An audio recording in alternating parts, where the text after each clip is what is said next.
नमस्कार स्टूडेंट्स। कल हम दुर्कीम के पद्धति शास्त्र की बात कर रहे थे, जिसमें हम सामाजिक तथ्य को पढ़ेंगे। दुर्कीम ने समाजशास्त्र को प्राकृतिक विज्ञानों के समान स्तर प्रदान करने के लिए अनेक सिद्धांत, अवधारणाएं, कार्यप्रणाली और प्रारूप आदि प्रतिपादित किए हैं। इनमें सबसे महत्वपूर्ण कार्य आपके द्वारा प्रतिपादित सामाजिक तथ्य की अवधारणा है। जिस प्रकार से प्राकृतिक विज्ञानों में भौतिक शास्त्र तथा रसायन शास्त्रों में आदि विज्ञानों का स्थान है, उसी प्रकार से सामाजिक विज्ञानों में सामाजिक तथ्य की अवधारणा भी बहुत अधिक महत्वपूर्ण है। इस अवधारणा के द्वारा समाजशास्त्र को एक विशिष्ट, स्वतंत्र और सुनिश्चित विज्ञान के रूप में प्रतिष्ठित करने की आपने कोशिश की है। आपकी विभिन्न पुस्तकों तथा लेखों से स्पष्ट होता है कि आपने समाजशास्त्र के विषय क्षेत्र और विषय सामग्री पर भी विशेष रूप से प्रकाश डाला है। तो दुर्कीम ने सामाजिक तथ्य के विभिन्न पक्षों पर विस्तार से चर्चा की है। इन्होंने अपनी कृति the rules of sociological methods, जो 1895 में प्रकाशित की गई थी, जो समाजशास्त्रीय पद्धति के नियम हैं, दुर्कीम ने इस पुस्तक को उस समय लिखा था जब समाजशास्त्र की विषय सामग्री तथा वैज्ञानिक अध्ययन प्रणाली सुनिश्चित नहीं थी। आपने समाजशास्त्र को एक विशिष्ट सामाजिक विज्ञान का प्रतिष्ठित स्थान तथा सम्मान दिलवाने के लिए इस पुस्तक में समाजशास्त्र की विषय सामग्री तथा वैज्ञानिक पद्धति का विस्तार से वर्णन किया है। दुर्कीम ने इस पुस्तक में सामाजिक तथ्यों को समाजशास्त्र की विषय वस्तु के रूप में प्रस्तुत करने के साथ साथ उसके कुछ पहलुओं पर भी प्रकाश डाला है। जैसे कि आपको वीडियो में दिखाई दे रहा है कि दुर्कीम ने सामाजिक तथ्य की विशद विवेचना की है। The rules of sociological methods नामक जो पुस्तक है, इसमें इन्होंने इस किताब को 6 भागों में विभक्त किया है। सबसे पहला है कि सामाजिक तथ्य किसे कहते हैं। दूसरा है सामाजिक तथ्यों के प्रेक्षण के नियम, यानी कि अवलोकन के नियम। सामान्य तथा व्याधि के तथ्यों में भेद करने के नियम। फिर है सामाजिक प्रकारों के वर्गीकरण करने के नियम, सामाजिक तथ्यों की व्याख्या के नियम, समाजशास्त्रीय प्रमाणों की स्थापना से संबंधित नियम। तो इस तरीके से इन्होंने ये 6 चैप्टर इसमें लिखे हैं।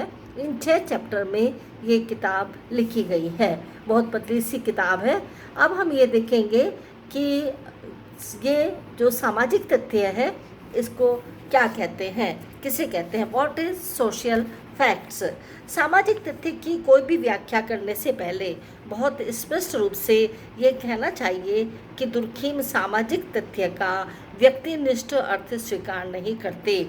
स्पष्टतः वस्तुनिष्ठता यानी कि उपयोगितावाद का अंग है। वस्तुनिष्ठा उपयोगितावाद का अंग है और दुर्कीम उपयोगितावाद स्वीकार नहीं करते हैं। सामाजिक तथ्य की विशद व्याख्या करना यहाँ इसलिए आवश्यक है, ऐसा कुछ करने से पहले हम इसकी सबसे पहले परिभाषा को हम देख लेते हैं। दुर्कीम ने इस अवधारणा को इस तरह से रखा है। इन्होंने कैसे परिभाषित किया है कि सामाजिक तथ्य काम करने का वह ढंग है जो निर्धारित हो अथवा अनिर्धारित, जो व्यक्ति पर एक भारी दबाव डालने के योग्य हो, अथवा काम करने का वह तरीका हो जो एक निर्दिष्ट समाज में सर्वत्र सामान्य है और साथ ही व्यक्तिगत अभिव्यक्तियों से स्वतंत्र अपना अस्तित्व बनाए रखता हो। पार्सन्स ने सामाजिक तथ्य की दुर्कीम ने इस तरह से व्याख्या की है कि उस पर आलोचनात्मक टिप्पणी रखी है कि जब दुर्कीम कहते हैं कि समाजशास्त्रीय विधि का पहला नियम यह है कि हमें सामाजिक जीवन के तथ्यों को वस्तुओं की तरह लेना चाहिए। इसका मतलब यह है कि जैसे हम वस्तुओं को देखते हैं, स्पर्श करते हैं, छूते हैं, उसी तरीके से हमें सामाजिक तथ्यों को भी अवलोकनीय तथ्य की तरह समझना चाहिए कि हम इसको देख सकते हैं, छू सकते हैं। इस तरीके से हमें इन तथ्यों को देखना चाहिए। सामाजिक तथ्य की इस प्रकार की व्याख्या ज्ञान के समाजशास्त्र में आती है। जहाँ कहीं यूरोप में प्रत्यक्षवादी विज्ञान का विकास हुआ है, वहाँ बराबर यह कहा गया है, इस पर बल दिया गया है कि वस्तुएं अनुभाविक एम्पिरिकल और अवलोकनीय ऑब्जर्वेबल होती हैं। अनुभाविक तथ्य वास्तव में वस्तुनिष्ठ होती हैं, यह व्यक्तिनिष्ठ अर्थ से परे है। एक तथ्य तथ्य है, हम इसे चाहें न चाहें। अवलोकन करने वाला अपना मनमाना अर्थ तथ्य पर लगाए तो तथ्य इसे स्वीकार नहीं करता। दुर्गम सामाजिक तथ्यों को भी दुनिया की वस्तुओं की तरह मानते हैं। उदाहरण के लिए, जैसे कि रसायन शास्त्र के अनुसार लाल रंग कुछ निश्चित रसायनों के योग से बना है। अब किसी को लाल साड़ी या लाल कमीज पसंद हो या न हो, लाल रंग तो लाल ही है, तो कोई पसंद करे न करे वो तो लाल ही रहेगा।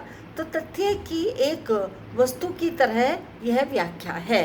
तो इसको ये प्रत्यक्षवाद कहते हैं कि जो जैसा है वो वैसा ही है, उसकी और अधिक कल्पनात्मक रूप से व्याख्या नहीं की जा सकती, तो इसको हम प्रत्यक्षवाद कहते हैं।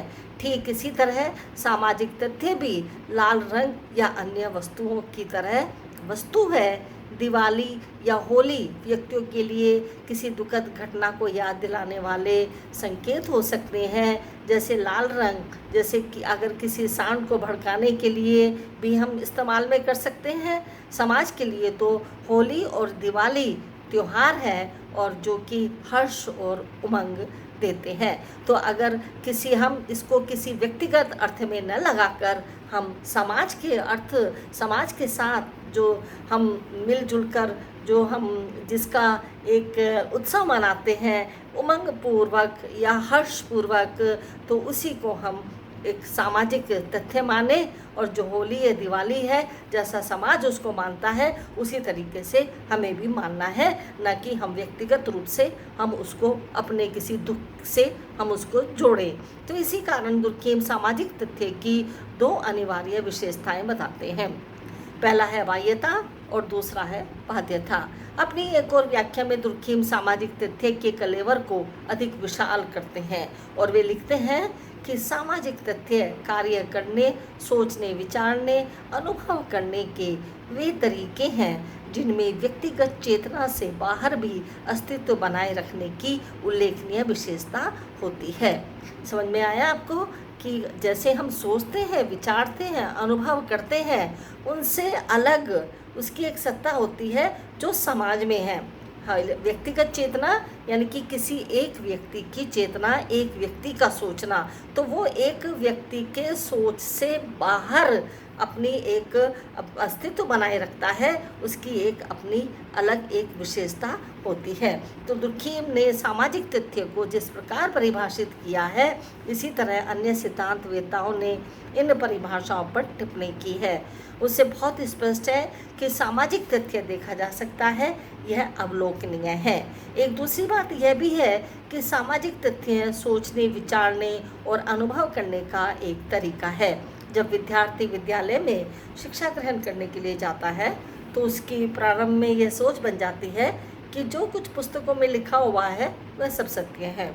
यहाँ तक कि जो कुछ कागज़ पर लिखा है वह कागज़ भी सरस्वती का स्वरूप है। इसी तरह विवाह की कल्पना के साथ दुल्हन यानी कि सास ससुर के बारे में सोचने लगती है, तो यह संपूर्ण सोच विचार सामाजिक तथ्य है।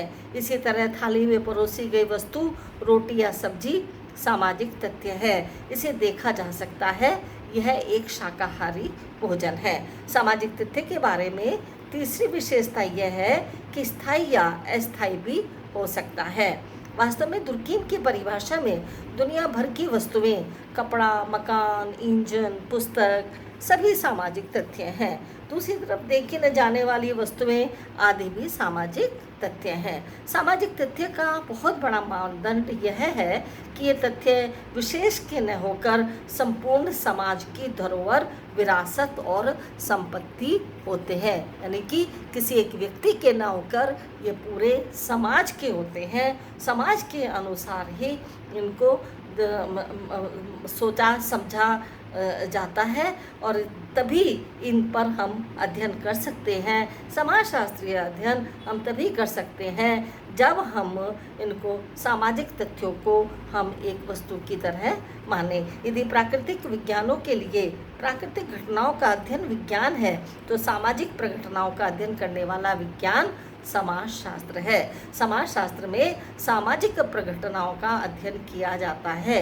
इसीलिए दुर्खीम ने समाजशास्त्र की परिभाषा करते हुए कहा है कि सामाजिक तथ्यों के अध्ययन का विज्ञान है। बाह्यता और बाध्यता ये दोनों ही सामाजिक तथ्य की आत्मा है, उसका कलेवर है।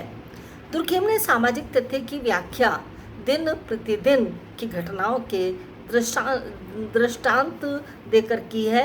वे कहते हैं कि बाह्य कारकों का व्यक्ति पर केवल प्रभाव ही नहीं होता, इनमें शक्ति भी होती है। व्यक्ति चाहे या न चाहे, इन बाह्य शक्तियों के सामने अपने आप को झुकाना ही पड़ता है।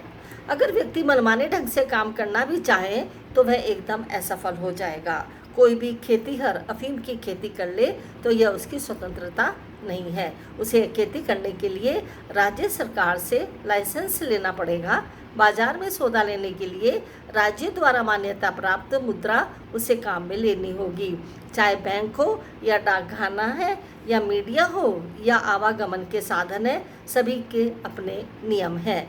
कामकाज करने के अपने तरीके हैं और व्यक्ति इन्हें अपनाने के लिए बाध्य है। ये नियमों से जुड़े हुए हैं। वो पर्सनल रूप से, व्यक्तिगत रूप से वो इन कामों को नहीं कर सकता। जो नियम बना दिए गए हैं उसी नियम को वो नियमों के अनुसार उसको चलना पड़ता है, करना पड़ता है। तो इसीलिए ये सब सामाजिक तथ्य हैं और इनको करने के लिए व्यक्ति बाध्य होता है। इसी कारण दुर्खीम एक स्थान पर सामाजिक तथ्य की व्याख्या इस भांति भी करते हैं कि सामाजिक तथ्य क्रिया करने के वे सभी निश्चित या अनिश्चित, स्थायी या अस्थायी तरीके हैं जो व्यक्ति पर बाह्य दबाव डालने में सक्षम है, अथवा ये क्रिया करने के वे सभी तरीके हैं जो किसी भी समाज में पाए जाते हैं, जबकि इनके साथ ही ये अपने आप में व्यक्तिगत अभिव्यक्तियों से स्वतंत्र अपना अस्तित्व रखते हैं। नेक्स्ट हम इसके सामाजिक तथ्य की कुछ हम विशेषताएं पढ़ेंगे, वो हम नेक्स्ट वीडियो में पढ़ेंगे। धन्यवाद।